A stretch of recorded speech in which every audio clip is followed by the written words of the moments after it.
ఏ పార్టీకైనా ఏ నాయకుడికైనా గుండెకాయ లాంటిది ఆ పార్టీ యొక్క కార్యకర్తలు, ఆ పార్టీ యొక్క నాయకులు. మిమ్మల్ని ఈ కష్టకాలంలో ఇలా మీరు పార్టీని కాపాడుకుంటా ఉన్నారు.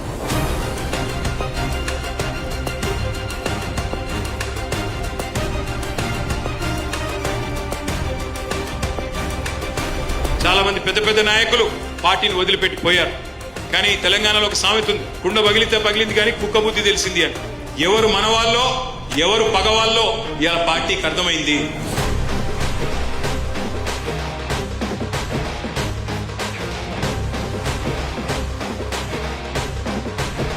తప్పకుండా అందుకే ఇప్పుడు మిగిలి ఉండి నికార్సుగా కొట్లాడుతున్న సోదరులు సోదరిమణులు ఎవరైతే ఉన్నారో మళ్ళీ చెప్తా ఉన్నా, మీకు మిమ్మల్ని కంటికి రెప్పలాగా కాపాడుకునే బాధ్యత నాది. విచ్చేసిన ప్రతి ఒక్కరికి పేరు పేరు నమస్కారాలు తెలియజేసుకుంటూ జై తెలంగాణ.